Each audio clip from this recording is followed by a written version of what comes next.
Brent strolled along the docks. He eyed each ship, looking for his friends. He said that he'd be back in a year, but it had been closer to 10. He expected the obvious fate of his friend. Still, he looked, just in case his friend bested the odds. The sun was setting as Brent looked about. Still not back. He sat and smelled the salt air until it had gone dark. Alone on the docks, he heard a sound and followed it. A hammer beating wood, ropes being strung up. The noise led him to a ship. Moving swiftly through the riggings was a kobold in a yellow cap. It sang as it worked, making the ship ready and repairing even the slightest of issues. Welcome to Mythical Phylogeny Adventurers. I'm your guide, Jason. Today we are seeking the unseen aid of the Klabautermann, a magical shipwright. Let's see why it is such a beloved creature.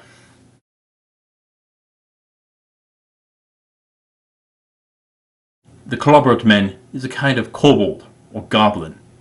The name comes from German Klabautermann, meaning to rumble, and Kalfateren, which means to caulk. Of the two, the second makes more sense personally. You see, while most people hear kobold and goblin and think of evil creatures, the Klabautermann is far from evil. It is a friend of sailors, a crew member even. Our little kobold remains unseen, but not his actions. He will work repairs, mend broken boards and sails. Minor issues mostly, with rarely being major repairs, but in rare cases, even those. It can cause a wind to fill the sails and guide it through treacherous waters. To scared sailors, it will whisper comforting tidings during foul storms. It is a shipwright, a navigator, and above all else, the guardian of the ship. But there is an ill omen amongst the sailors' blessing. While the Klabautermann remains hidden, it shows itself under one condition. When the ship's destined death is decreed, it will become visible. This isn't a curse to the sailors, but a warning. By showing itself, it is warning the crew so that they can prepare. A final chance to save themselves once the ship can't. The Klabautermann is born on the ship, before it even touches the water in the shipyard. All the sweat and hard work comes together to create our little kobold. The crew's love of their ship nurtures it. It is described as looking like a small gnome or goblin in sailor's garbs, usually dyed yellow. It has a small pipe that it smokes and carries a hammer. Its likeness is often carved into ships, a mark of reverence and respect. Most of its encounters are on the Baltic Sea region. This is a kind creature. While often said to be a kobold or goblin, it may be more of a spirit, the physical manifestation of passion, fears, thrills, and love of the crew and shipbuilders. It is said to be the very soul and essence of the ship. It is the crew which takes care of the ship, and the ship which takes care of the crew. You even see this in the modern era, with how people speak of their cars. It tends to the ship the same way you tend to your own body. You eat and shower to take care of yourself. When hurt, you work to prevent re-injury and protect yourself until healed. The same for the ship. Now, kobolds date back to ancient Greece as the kobalas. They were mostly household spirits. Often wooden or clay dolls of them were made and set up and placed over the mantle. By the medieval era, there were dolls used for children's puppet shows and games. Kobolds are generally good-natured and helpful and will do household chores. But when ignored or mistreated, they will become mischievous and a problem. Yes, the kobold is pretty far from the version you usually see in fantasy games, such as Dungeons & Dragons or World of Warcraft, and so forth. Generally, the term of goblin and kobold are used mostly interchangeably. Both describe some mythical creature with a generally human-like appearance, though both have gained a more negative connotation in the modern era. And the same is with the Klabautermann. There are only a few stories of them being mischievous creatures. This seems to go against its other behaviors, and there might be an explanation. Boredom. Not just for itself, but the crew. When people are bored, they can lose focus and fail on their tasks.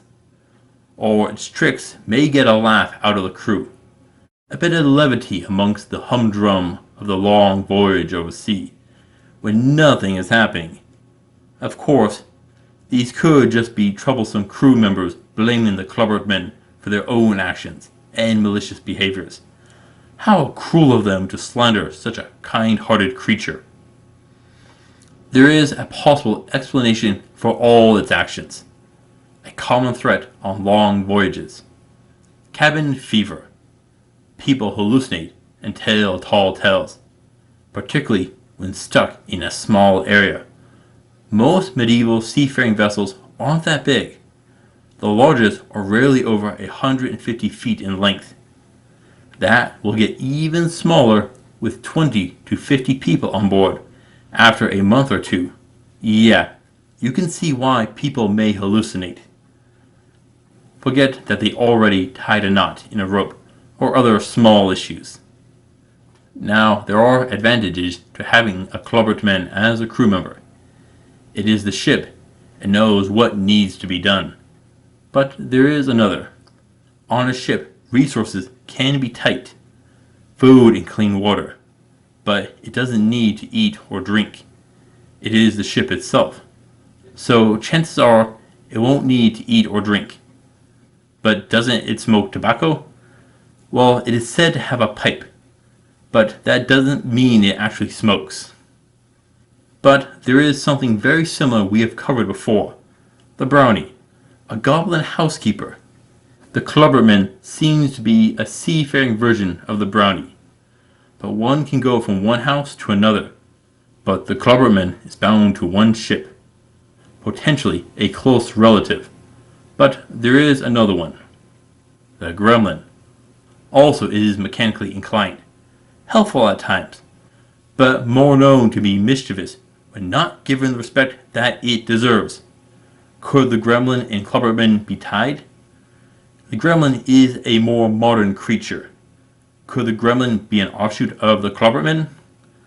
Again, the gremlin can move between different places, and that is a problem. Most likely, what the Klabautermann is a close relative to both of them. Possibly the gremlin is the result of selective breeding or crossbreeding with something like the boggart with the Klabautermann. Why is it only seen at the end, when the ship knows it is destined to sink? A final confession of love for its crew. A wish to save them when it knows that its time has come. If you had a chance to warn your dear friends, wouldn't you let them know? I know I would. Possibly, as the ship is damaged, its innate magic will fade, and the Klabautermann can be exposed. Does the ship know when it is about to sink? Possibly. The ship may know when it is wearing down, cracks in the hull and rotting wood. But sunk in a storm? Could it sense that it is coming? A change in barometric pressure, the winds, the waves? This is a bit more complex. What about a battle? Well, this is a creature of magic. As a soul, there is a possibility of it having divine senses. But without speaking with one, I won't be able to confirm it.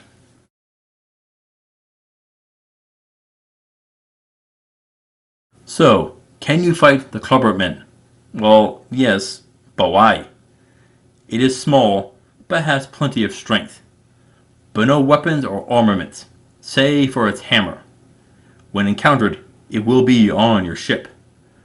That will give you narrow areas to maneuver, up in the riggings or below deck. It will live in small areas where people rarely go. That is where you'll need to look. it could bring any weapon into the fight, but it could collect those from around the ship too. Harpoons, rifles, and even cannons you may find aboard. It could potentially use them all. But there is another tool.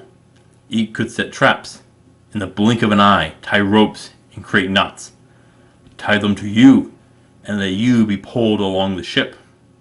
It will focus on hit and run tactics. You could set your own trap. It may smoke tobacco, and guess what? It'll need a source. Lay out some to lure it in. That will take time and good luck. Be fast. If you can lace its tobacco with a poison, you could weaken it. If you use magic, ice magic can immobilize it if you are fast. No point in using other schools. They are too slow most likely. That, and they run a higher risk of damaging your ship. Don't be blowing holes in your ship. As for armor, this is a hard issue. Just about any form of armor is usable. But is it practical? For most sailors, they dress lightly without armor because they usually aren't going into battle. And that is what you'll have on board. So wear what you want. Be careful. It is a stealth expert, and it can wait. If you antagonize it, it can hide and wait for you to fall asleep. Then it could slip in and slit your throat while everyone else isn't watching. The Klabautermann isn't a particularly strong foe. No particularly dangerous abilities. The worst it will do is play tricks when everyone is bored. It lacks any real power and is about as strong as a human. But due to its speed and stealth, it won't be an easy fight, and why I'm giving it a 4 of 10 for difficulty. But there is something I must ask if you are fighting a Klabautermann.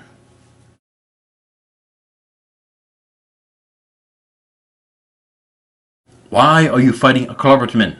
Seriously, are you stupid? I need to know. The Klabautermann is the very soul and essence of your ship, the thing which you are living on. So long as it lives, it will help take care of you. It will tie ropes and help fix up the ship. All this to keep the ship up and going, even in bad weather. But there is more. It can offer encouragement when you lose your nerve. It can guide you and the ship out of danger. And last of all, when the ship's voyage is about to come to an end, it will show itself, a warning of what is to come, a chance for the crew to prepare, ready lifeboats, or get into safe harbor before. This is an ally, a crew member, your ship. Why would you want to kill it? But I must ask, if the Klabautermann is the ship's soul, if it dies, what happens to your ship? Would it sink? No, I don't think so. It is the manifestation of the ship, not the ship itself. But it still could, and I need to ask, could you actually slay it? This is more akin to a ghost or spirit. Those can't be hurt too easy. So could the Klabautermann be the same? And there is a good chance for that. A creature that lives on the ship and can't be hurt while it helps keep you afloat. Well, if it is killable, if the ship sinks, under that condition, the destruction of the ship could bring the end to the Klabautermann. But if not, then when the ship goes down, the Klabautermann will be trapped at the bottom of the ocean, so long as the ship's remains persist. A sad fate for such a beloved companion.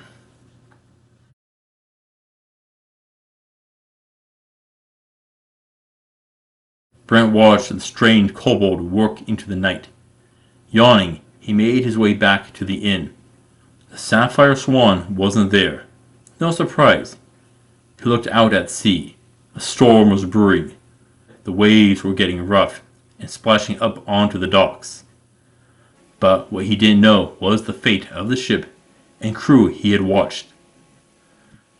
The ship would never return to shore. No, it was rusting at the depths of the ocean forevermore, with only one crewman laying with it, the Klabautermann alone. The rest of the crew made it back to shore in a lifeboat. dripping with water, but alive. The Klabautermann is a blessing to any sailor. Your ship manifesting an extra crewman is invaluable, especially one that is the ship itself. Thank you for watching, adventurers. Please return next week for Wukong, the Monkey King. Until then, I'll see you on the roads.